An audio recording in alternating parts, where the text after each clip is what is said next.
Amigas e amigos da Web Rádio Audioativo, sejam bem-vindas, sejam bem-vindos ao pontapé inicial, a nossa mesa redonda do futebol carioca. Um bom dia, uma boa tarde, uma boa noite para você que vai acompanhar a gente nessa próxima meia hora. A gente está gravando esse programa na segunda-feira, dia 30 de agosto, Dia Nacional do Perdão, olha só.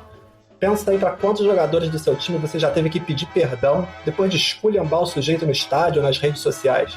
Hoje, por exemplo, deve ter fila de vascaíno para pedir perdão para o Leandro Castan, o zagueiro que voltou, e o Vasco voltou a vencer na Série B. Há algum tempo também já deve ter uma fila de flamenguistas aí pedindo perdão para o Michael. Chegou até a virar piada, né? Ficou escanteado no elenco e agora está aí fazendo bons jogos, participando dos gols. E claro que botafoguenses e tricolores não jogaram no final de semana, mas também tem seus perdões para distribuir por aí. Mas vamos embora, que eu sou o Renan Basílio e comigo aqui estão meus camaradas Adriano Assunção e Fred Vidal. Olá, Adriano, seu destaque inicial. Boa tarde, Renan. Boa tarde, Fred.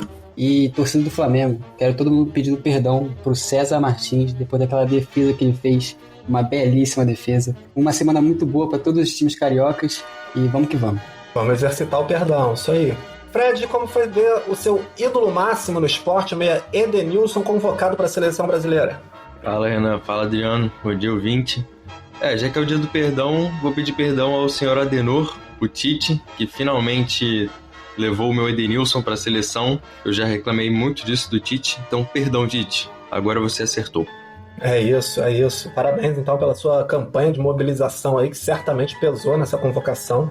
E relatos aí dizem que Fred chorou mais que o filhinho do Edenilson naquele vídeo que viralizou essa semana, quando soube da convocação do pai. Muito legal. Vamos em frente, vamos fazer nosso jabazinho aqui. Visite audioativo.com para conhecer todos os programas da nossa grade. Vou deixar aqui como destaque dessa semana os 5 paradas, que vai falar sobre o último dia, né, da janela de transferências do futebol europeu, que vai ser amanhã, na terça-feira. Promete muita movimentação. Mbappé vai ou não vai desembarcar em Madrid por uma bagatela aí de mais de R$1 bilhão. Fica ligado nos 5 paradas. Na quarta, o programa excepcionalmente vai sair na quarta-feira, porque eles fazem um trabalho muito bom e vão passar uma geral aí nesse mercado da bola. Se você ainda não acompanha, segue a gente lá no Instagram. Nossa arroba é audioativo.eco. Curta os posts, comenta pra gente lá o que você achou dos nossos programas. E agora estamos também no YouTube, então vou falar aqui igual um youtuber, né? Procura lá pelo canal Audioativo, se inscreve no canal, ativa o sininho para receber notificação. Deixa seu like no vídeo e comenta o que achou do programa. Tá permitido até falar mal da gente, porque a gente perdoa. Agora chega, já falei demais nessa abertura, vamos embora. Vamos começar o pontapé falando do Flamengo.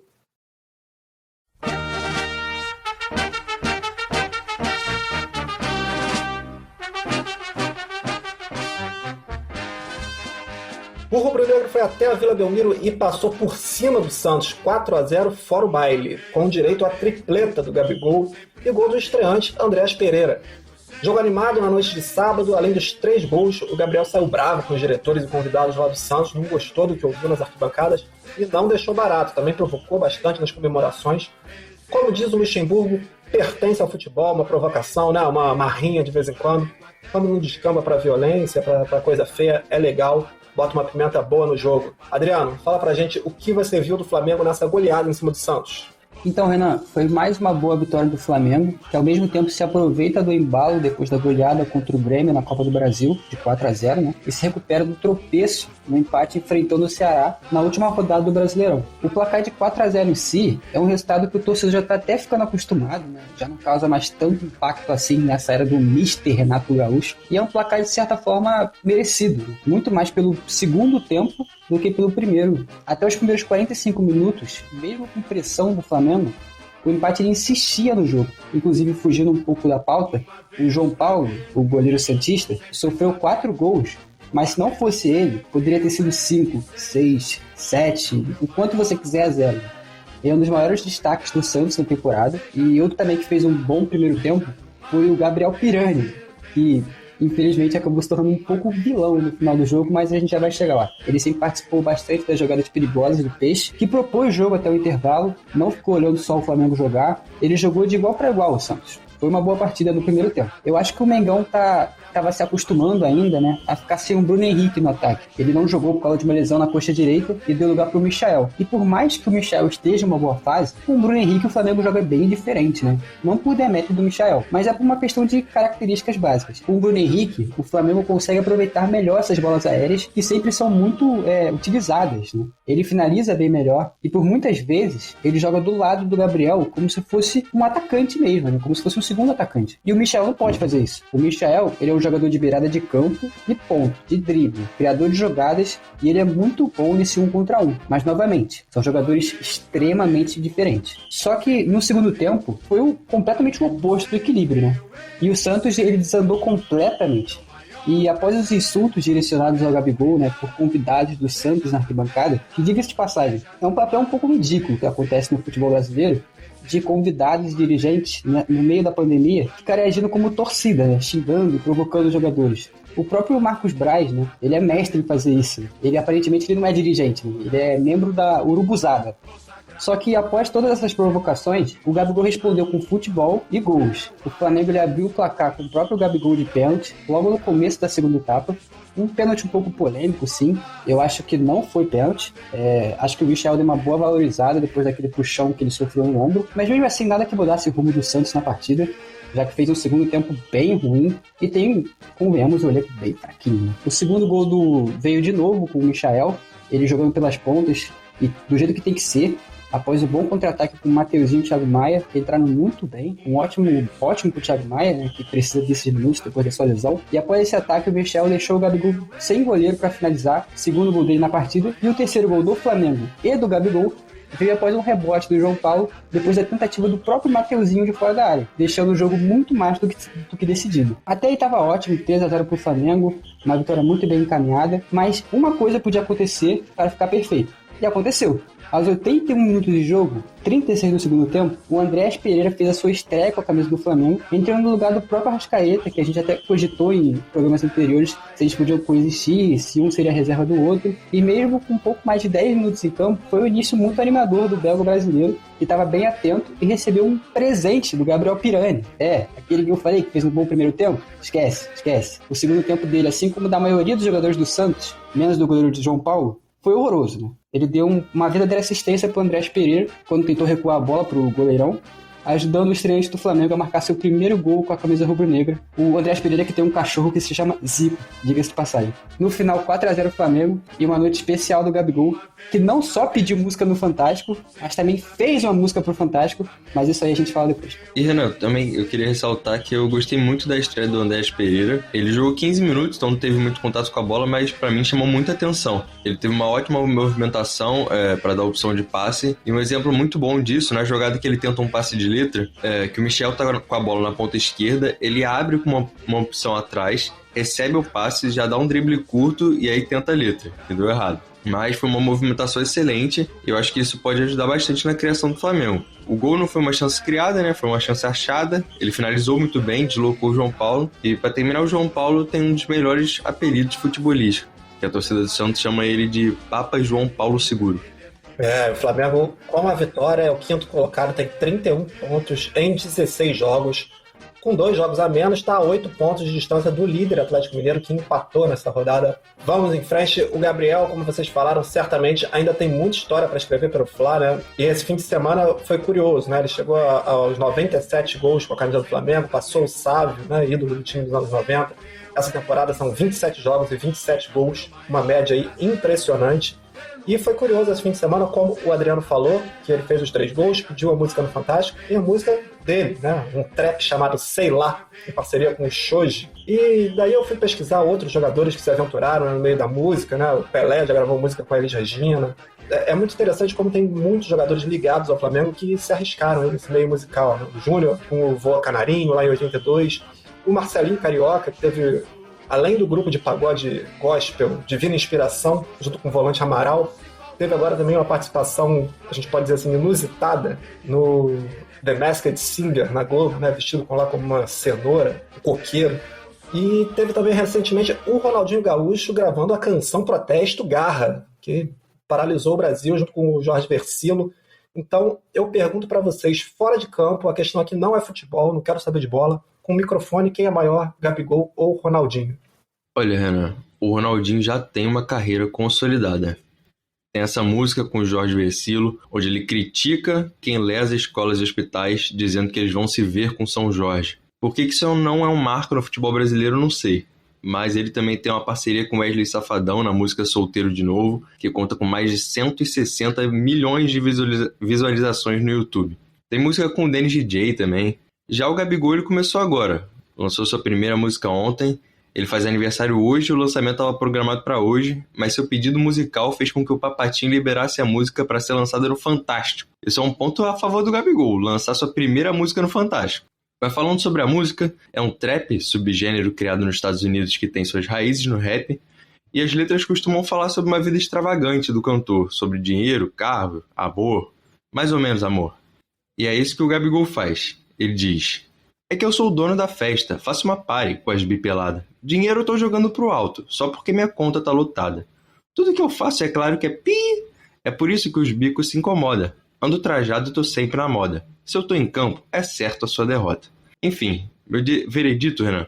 Acho que o potencial do Gabigol é grande. Sua primeira música possui uma chancela muito alta, foi lançada no Fantástico. Mas eu não posso ignorar as críticas sociais do craque Ronaldinho e a sua carreira consolidada. Grandes parcerias. Fico com o Gaúcho, Renan. Renan, todo o mérito do mundo aí pro Gabigol, que tá iniciando a sua nova fase nessa sua carreira como artista lírico, mas não tem jeito, é do bruxo. O Fred falou aí das músicas que ele tem com o Dennis DJ no Vamos Beber, com o Wesley Safadão no Solteiro de Novo, e ele também tem um sucesso com os dois ao mesmo tempo, que é o Professor da Malandragem, onde ele fala que nós é bom, mas não é bombom. E pra quem não sabe quem é o Jorge Vercillo, que fez essa música Protesto com o Ronaldinho, ele é o cara da música do Homem-Aranha, pô. Chega de bandido pra prender, de bala perdida pra deter, eu tenho uma ideia, você na minha teia. Então assim, cultura brasileira em sua essência, e fica bem pegada pro nosso menino Gabigol, eu vou de bruxo. É isso, fica então a dica aí pra você que tá acompanhando a gente no YouTube. Depois que acabar o programa, procura por essa música do Jorge Vercillo com o Ronaldinho aí. É um daqueles rolês aleatórios sensacionais. Garra é o nome da canção. Mas o Flamengo agora vai ficar 15 dias sem jogos. O time só volta a campo no dia 12 de setembro contra o Palmeiras em São Paulo. Tempo então para o Renato aí trabalhar, acertar algumas fragilidades que foram expostas aí no jogo contra o Inter, contra o Ceará, no primeiro tempo contra o Grêmio também. E nesses 15 dias sem jogos, vamos ter aqui que procurar mais pautas criativas como os talentos musicais aí de Gabigol e Ronaldinho. Vambora, vamos em frente, tocar o barco e falar do Fluminense.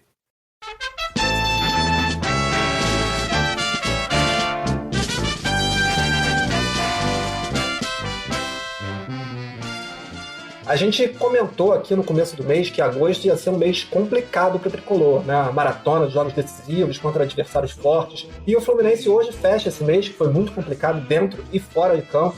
Até agora foram 7 jogos, com uma única vitória sobre o Cerro Porteño, 3 empates e 3 derrotas, e um treinador que foi embora.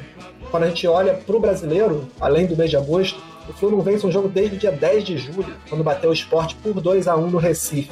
Meus camaradas, qual vai ser a disputa do Fluminense nesse Brasileirão? Vai ser luta contra o rebaixamento ou a gente ainda pode pensar em voos mais altos para o Tricolor? Renan, o mês de agosto era muito importante pro Fluminense e ainda é, né? Porque hoje tem mais uma partida importante. Mas falando do que já passou, o Fluminense teve o jogo das voltas pelas oitavas e os 2 jogos das quartas da Libertadores. Teve o jogo de ida da Copa do Brasil e 3 jogos no Brasileirão. Então o panorama atual é o seguinte: foi eliminado na Libertadores, 16º no Brasileirão e agregado negativo pro jogo da volta na Copa do Brasil. Então assim, eu acho que isso mostra bastante como era importante e como não deu certo, mas já passou. É mês novo, vida nova. É o reinício do trabalho do Marcão, um time que precisa de confiança. Como eu falo em todos os programas, os jogadores do Fluminense são bons e têm qualidade técnica. Só precisam de um modelo que favoreça. Imagina como é que seria interessante o Fluminense trabalhar com contra-ataque, com o Iago e o Martinelli na armação, para dar bola no Luiz Henrique, dar bola no Caio Paulista. Enfim, eu vejo muito potencial nesses jogadores. Até por isso, eu vou me arriscar aqui e dizer que a briga do Fluminense nesse Brasileirão é pela Libertadores. São 9 pontos separando o time do G6, sendo que o Fluminense tem um jogo a menos. Mas, para mim, o ponto fundamental é que tem uma possibilidade do G6 virar um G9, né? A Libertadores já tem um brasileiro na final, podendo ter 2, Na Sul-Americana tem 2 semifinalistas e na Copa do Brasil a maioria dos times briga por uma vaga direta. Então, desse modo, a distância do Fluminense se torna 5 pontos com um jogo a menos. Assim, é muito palpável, mas o Fluminense precisa encontrar a melhor forma de jogar. E é importante que seja hoje, porque o Bahia tem o mesmo número de pontos do Fluminense e nesse momento é um adversário direto. Renan, eu concordo bastante com o Fred em vários pontos que ele disse, mas eu acho que o Fluminense, numa situação real, eu acho que ele disputa a Sul-Americana. E eu acho que a diretoria tá pensando nisso também, porque eles já falaram que querem que o Marcão fique até o final da temporada como treinador no Fluminense. Eu acho que provavelmente vai cair na Copa do Brasil agora contra o Atlético Mineiro. O Atlético Mineiro é o melhor time do país, né? Junto com o Flamengo. Tem o melhor jogador do país, que é o Hulk. Então é hora de parar, de calcular a rota, de pensar na próxima temporada. Mas eu acho que assim, o Marcão, sempre que veio pro Fluminense, fez bons trabalhos. Eu torço para que o Marcão, eu de verdade, pessoalmente, torço para que o Marcão faça um bom trabalho, porque eu gosto dele, sempre que ele vem, ele salva o Fluminense de algum jeito. Então, é isso que eu acho. O Marcão, se ele for bem nessa reta final de temporada, por que não ficar com ele temporada que vem? É isso aí, o Fluminense é o 16º colocado, é o primeiro time fora do Z4, tem 18 pontos em 16 jogos, terceiro pior ataque do campeonato, e essa sequência indigesta de 5 jogos sem vencer, sendo 4 derrotas. E o Tricolor tem um aliado importante agora, né, nessa semana, é o estádio do Maracanã, que passou pela reforma no gramado, e agora vai receber os 2 próximos jogos do Fluminense, nessa segunda contra o Bahia, como o Fred falou, e quinta-feira contra o Juventude. Bahia é o 15º colocado, Juventude 13º, 2 confrontos diretos pro Flu, que vai encarar aí uma semana decisiva, certo, amigos? É isso mesmo, Renan. São 2 confrontos diretos contra 2 adversários muito importantes. O Fluminense consegue se ganhar dos 2, chegar na 9ª colocação do campeonato. Então, são 2 partidas boas para embalar o Tricolor nesse final de temporada, né?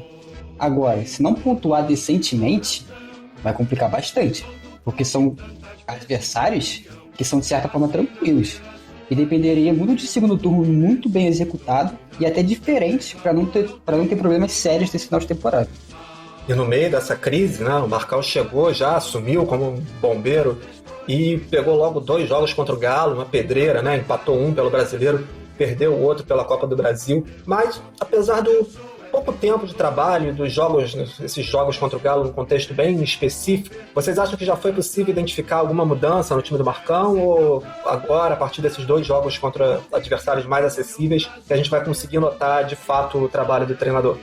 Olha, Renan, como você disse, o Marcão comandou apenas 2 jogos, sendo que os 2 jogos foram contra o mesmo time, que é o forte time do Atlético Mineiro. A postura foi diferente do que vinha sendo, né? Principalmente porque o Fluminense enfrentou um adversário que tinha mais qualidade para propor o jogo. Eu acredito que até por isso o Fluminense entrou com 3 volantes, abdicou de um jogador de criação como o Nenê ou Casares, porém agora enfrenta em casa o Bahia e o Juventude. Então a postura precisa ser diferente. O time vai ter que propor o jogo.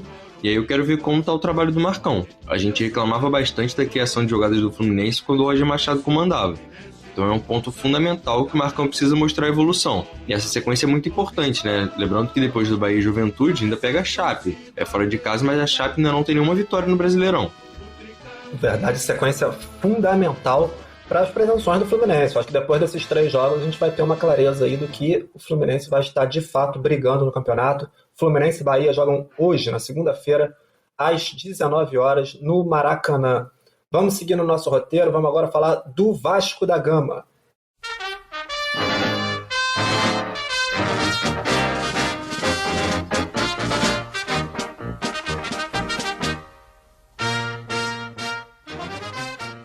O time da Colina recebeu a Ponte Preta em São Januário e finalmente voltou a vencer na Série B, né? Depois de 3 derrotas seguidas. 2-0, gols de Andrei e Caio Lopes. O jogo era decisivo para o Vasco seguir sonhando com acesso. Aliás, como todos vão ser daqui em diante, né?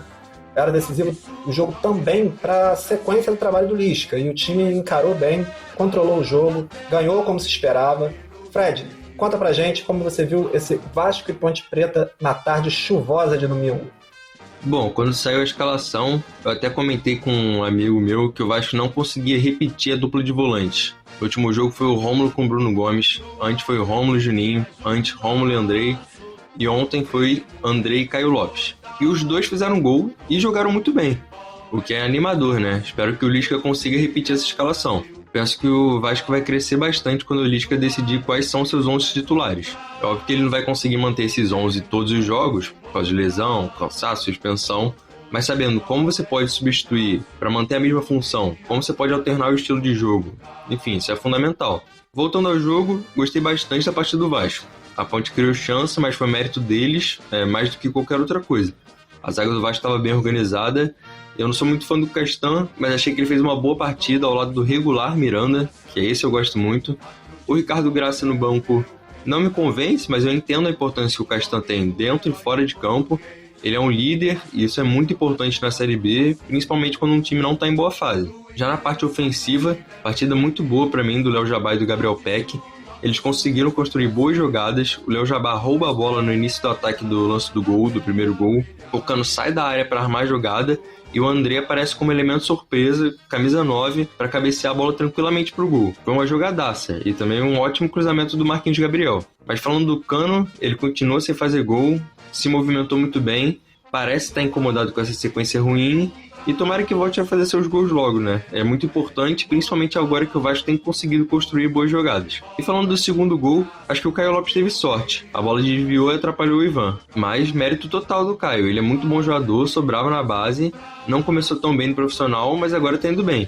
É importante ele pegar essa confiança. Esse chute de longe dos volantes do Vasco foi muito importante com o André há um tempo atrás e pode ser uma arma fundamental para o Vasco conseguir subir para a Série A. Enfim, a Série A costuma premiar os chutes de longe. Eu acho que o Vasco pode apostar nisso. Sobre o Castan, ele ficou fora 3 jogos, né? Ele se machucou contra o Vila Nova, saiu ainda no primeiro tempo do jogo, que tinha sido a última vitória do Vasco, e ele ficou fora 3 jogos, justamente os 3 jogos que o time perdeu em sequência aí, né? O Castan, que é muito contestado desde o ano passado na campanha do rebaixamento do Vasco, mostrou aí alguma importância nesse ano na Série B. E o Vasco, com a vitória, subiu para a 10ª colocação na Série B, tem 31 pontos em 21 jogos e está a 4 pontos do Botafogo, que é o 4º colocado. E a diretoria está precisando ser criativa no mercado para driblar as dificuldades financeiras e anunciou agorinha, na manhã dessa segunda, um novo reforço, o equatoriano John Sanches, de 22 anos de idade, do Independiente del Valle, jogador que chega para ser mais uma opção de velocidade pelas beiradas do campo. Ele chega por empréstimo de 1 ano, com preço fixado para a compra. É o Vasco se movimentando para dar novas opções para o Lisca. O que vocês acham do jogador? Chega para jogar? E será que o torcedor pode esperar mais reforços? Então, Renan, o John Sanches, ele é uma cara nova aqui no Brasil. Ele é pouco conhecido por aqui. Ele foi um jogador que estava, por exemplo, presente naquele 5-0 do Independiente del Valle no Flamengo. É um jogador polivalente, de muita velocidade, como a maioria dos equatorianos são. Ele consegue tanto jogar na ponta quanto nas laterais. E eu acho que o Lisca pode abusar bastante disso. Ele tem nessa temporada 25 partidas, 3 gols e 2 assistências. Mas a maioria delas ele saía do banco. Então talvez seja um jogador que brilhe no Vasco. Nunca se sabe. O Cano também era desconhecido aqui no Brasil e ele é o que é hoje, né? E sobre ter mais contratações no Vasco, ele é a primeira de uma possível leva de contratações. O próprio Lisca falou que provavelmente vai vir 2 ou mais 3 reforços que estejam para chegar. Agora, o Flamengo, o Vasco não tem muito dinheiro para conseguir contratar vários jogadores. Tanto que essa negociação é por empréstimo com opção de compra. Ou seja, a compra vai vir só no final desse período de empréstimo. Então, talvez, como a gente estava discutindo antes, seja bom ele utilizar jogadores que já estão no próprio elenco, né? O Caio Lopes é uma cara nova. O Castan voltou. O Andrei, mesmo com as suas declarações um pouco incisivas sobre a situação do Vasco na última partida, quando perdeu, ele fez gol. E isso é uma coisa a se destacar, porque ele pôs a cara a tapa e fez o gol. O Marquinhos Gabriel está crescendo, o Gabriel Peck começou jogando, então eu acho que o Vasco pode aproveitar tanto dessa vinda do John Sanches, quanto também os jogadores que estão aparecendo um pouco nesse novo time do Vasco. E nessa semana o Vasco vai seguir no Rio, vai receber o Brasil de Pelotas, penúltimo colocado, na próxima sexta-feira. A mesma coisa que a gente falou pro Fluminense, né? Da sequência ideal para dar uma esticada na tabela, conseguir vitórias. Vale pro Vasco agora? Recuperar a confiança, tentar arrancar aí em direção ao G4 da Série B. É hora de enfileirar aí umas vitórias, aproveitar que já passou pela Ponte Preta e passar agora pelo Brasil de Pelotas? Com certeza, Ana. Brasil de Pelotas não ganha 9 jogos, trocou de treinador no início de agosto e não parece ter surtido muito efeito não. O Kleber Gaúcho tem 4 derrotas e 2 empates no comando do time. Então, assim, é uma partida fundamental para o Vasco começar uma sequência de vitórias que é muito necessária se o time quiser subir para a Série A, né?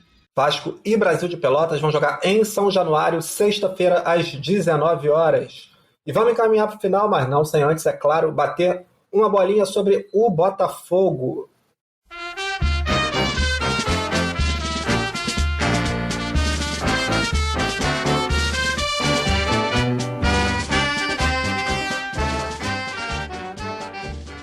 O Glorioso jogou na última sexta contra Curitiba, venceu o líder fora de casa por 1-0 e saiu grandão do Couto Pereira, cheio de moral. De quebra, o time entrou no G4 e contou com mais um tropeço do Náutico para permanecer por lá e terminar pela primeira vez entre os 4 primeiros dessa Série B.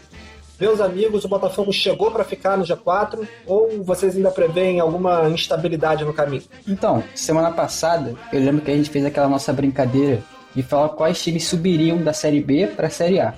Eu lembro muito bem, inclusive, do Renan falando que queria que o Sampaio Corrêa subisse, que inclusive ganhou nesse final de semana de 2-0, acho que do CSA, e eu fiquei pensando como é que seria legal também ver a camisa do Sampaio, né, a camisa boliviana do time do Maranhão, na Série A. Então, eu acho que eu também estou nessa torcida secreta aí agora, e se subir ano que vem eu vou comprar uma camisa deles, porque é muito bonita. Mas falando sobre o Botafogo, eu também lembro que foi unanimidade entre a gente que o Botafogo subiria. E ele ganhou sexta-feira de outro time que também foi unanimidade entre a gente, o Curitiba, e fora de casa, lá no Couto Pereira. O Curitiba, que é líder do campeonato e tem um dos melhores, se não o melhor, elenco no papel. Vamos falar de nível técnico? A Série B é um campeonato muito disputado mesmo. O Botafogo tem 35 pontos na 4ª colocação. Nesse momento, o Glorioso está a 4 pontos do líder Curitiba e 4 pontos do 10º lugar, o Vasco. Qualquer resultado pode alavancar ou despencar o time na classificação. Só que é aí que tá. Eu não acho que o Botafogo vai deslizar tão cedo e mesmo que deslize, vai ganhar partidas e vai ver outros times deslizando. Por exemplo, o Náutico, que o Renan falou, que chegou a ser líder e agora está na 6ª colocação. E chegou até a ter uma sequência de 5 derrotas seguidas. Hoje, para mim, o Anderson Moreira é um dos melhores técnicos da Série B. A dupla Chay e Navarro, que participaram ativamente no gol, né? O Navarro fez o gol e o Chay fez a assistência contra o Curitiba. Que, beleza, ok, essa dupla pode estar com os dias contados. Mas para mim é uma das melhores da Série B. Na zaga também, o Canu e o Cardi também é uma grande dupla, defensivamente falando. E o próprio Chay, voltando a falar dele, é um dos melhores jogadores, se não o melhor jogador da competição. Então, realmente, o Botafogo dá motivos de sobra para o torcedor acreditar que o time entrou no G4 e não sai até o fim do campeonato. E não, eu acredito até que o Botafogo pode sair eventualmente, mas no final das 38 rodadas ele estará ali. Não ali, né? Ele estará na primeira colocação, como eu disse no programa passado. Inclusive, onde estão aqueles que apontaram o Curitiba como futuro campeão da Série B? Hein? Onde estão? Perderam pro Fogão e a tendência é essa. Só perder pro Fogão. Enfim, como o Adriano falou, Anderson Moreira mudou esse time do Botafogo. Aproveitamento de 76%, sendo que ganhou todas as partidas em casa. Ontem ganhou sua primeira fora, mas foi contra o líder do campeonato que estava invicto em casa. Só festa pro Fogão, não tem como a gente especular nada negativamente e vamos surfar na alegria gloriosa. É isso, é muito importante ter convicção do que a gente fala, né? Então segue o Fred aí convicto de suas escolhas da semana passada. O Botafogo é o 4º colocado, tem 35 pontos. E precisa manter o ritmo, né? O campeonato deu de novo uma embolada aí, 8 pontos separam o Curitiba, que é o líder do Vasco, que é o 10º lugar. Então a gente já falou que o campeonato tinha dado uma esticadinha, já embolou de novo, já tá todo mundo ali numa escadinha um atrás do outro. E esse bom trabalho do Anderson Moreira, que vocês falaram até agora no comando do Alvinegro, a defesa é o grande pilar, né? O grande destaque. Contra o Coxa, o time voltou a passar em branco sem sofrer gols. E foi assim 6 dos 9 jogos sob o comando do Anderson. Apenas 3 gols sofridos. Passa então pelo desempenho defensivo a explicação para a gente dar aí sobre essa boa fase do Botafogo? Sim, com certeza. A defesa é muito bem organizada. Há quanto tempo que a gente fala disso?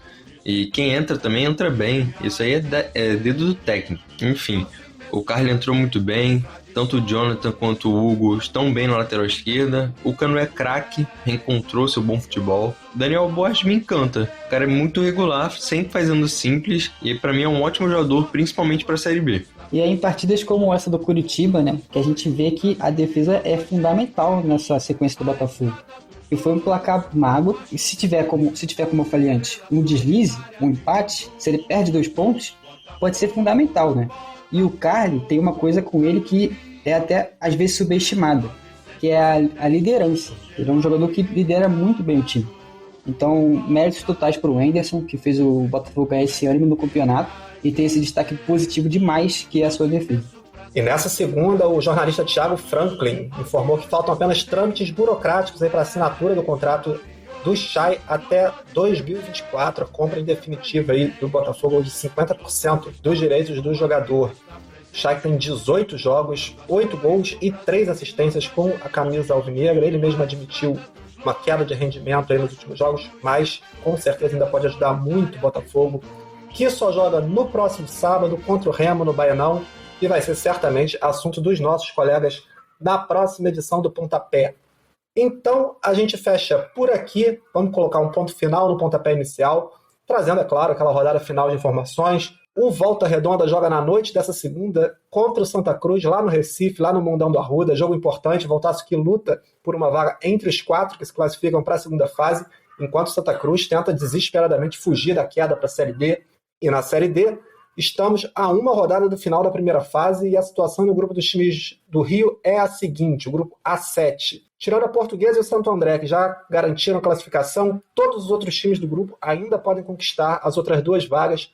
O Bangu venceu o São Bento no sábado, está na 4ª posição e é quem tem, entre os times do Rio, a melhor chance de classificação. Vai jogar fora de casa contra o Santo André e precisa ganhar. Tudo pode acontecer, amigo. Na Série D, o filho chora e a mãe não vê.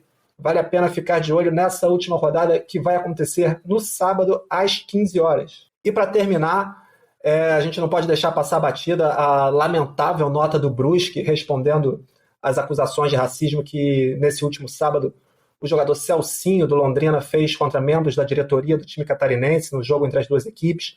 Resumidamente, a nota diz que se o jogador sofreu racismo reiteradas vezes na vida, na carreira, a culpa é dele por ser, aí abre aspas, ser conhecido por se envolver nesse tipo de situação, fecha aspas.